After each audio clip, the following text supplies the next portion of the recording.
Thank you. Thanks for coming. I entitled this one Management System. Sometimes ignoring undesirable behavior is just not possible. If the animal's biting you, it's going to hurt you, it weighs 5,000 pounds and it's going to squash you. You can't ignore those kind of behaviors. And being a positive reinforcement-based trainer and not wanting to dig all the holes that happen when you try to use aversives with an animal, it's very important that you be able to set up the environment so the animal can learn and you can be safe. So my name's Ken McCort, for you who don't know me. I live in Ohio in a little town called Doylestown, which is just south of the Akron area. I live on a farm with my wife, who's a veterinarian. We have a lot of animals, and I've been in this business a long time. I have a USDA license for exotic animals. I had an Appendix 1 permit for endangered species when I had New Guinea singing dogs that actually came from a zoo environment. I got them as puppies and did some research with Dr. Brisbane at the University of Georgia with them. I've had a marmoset monkey. Don't recommend monkeys as pets to anybody, but I learned a lot about operant training with a primate. And I have a Ohio Division of Wildlife permit, so when my wife brings injured wildlife to my home, I'm licensed to have them there. I don't exercise those licenses right now, and I don't plan on doing it in the future, but I do everything legally when I get into those kind of things. I'm a professional animal trainer. My business is called Four Paws. I'm certified by the IABC in parrots, okay? I'm a senior trainer at Wolf Park. I've been working with wolves, foxes, and coyotes with the excellent staff at Wolf Park for about 26 years now, and never been bitten or hurt by one of those animals ever, and I'll show you why. The big thing is about being safe. So we're going to talk initially about safe environments for the animals and the trainers. Okay, and we're going to talk a little bit about how to get the animal to demonstrate the necessary behaviors that we're trying to get from them. I'm going to show you some of the restraint management systems that I use. They're portable, they're cheap.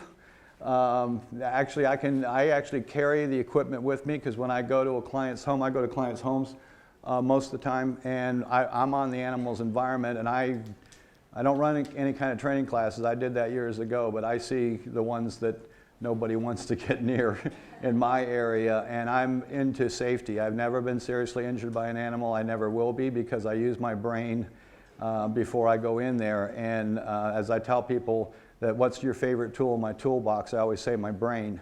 You know, I need to be thinking ahead of the animal, not trying to catch up to what they've already done. And finally, I'll show you how those systems work, and then we're going to talk about how to design these to be portable enough that you can take them with you or implement them into your classes. I actually ran training classes with aggressive dogs, and I use these management systems because I had 6 or 7 dogs in a room that was 32 feet by 24 feet. Yeah, exactly, about half the size of this room. And we'd have 6 or 8 really big aggressive dogs in there, and I didn't want anybody getting hurt, and I didn't want the dogs fighting, and I didn't want we were trying to work in a group. These dogs usually had training, but we were doing a lot of counter conditioning with them. And of course, we were using targets and things like that with them. That's not what this is about, but we used a management system in there. And the idea is to fade the management system out. But this is how they measure it. It's often tested and retested. So here I'm standing, and I call my dog, "Come here." And my dog comes, and he sits right about that far from me because he's got the remote control in his mouth. And he knows I'm a man, I have to have that. You can't have that, you know? And so I noticed that he's just about 4 feet away from me, and he's smiling. His tail's wagging. And I say, "You give me that." And that critical distance is actually a circle around me, and it's usually closer in the back than it is in the front, because dogs know that we don't see anything back there, and we can't move back there very quickly. They've had any experience with humans, they know that. Okay? So I say, "You give me that." And what happens is he starts running around me, and he's right on the edge of my fingers the whole time. You know, if he actually gets close enough somewhere that I can almost touch him, they do that limp hip thing, you know, where it just kind of disappears for a second. And then they dash off with the item, and they go, "Ha, ha, ha. The human's just as slow today as they were yesterday." Okay? And they're just testing critical distance. That's how they do it. Okay, and it's a game, yes, absolutely, but it's information for the animal. It's also information for you. You need to know where that is.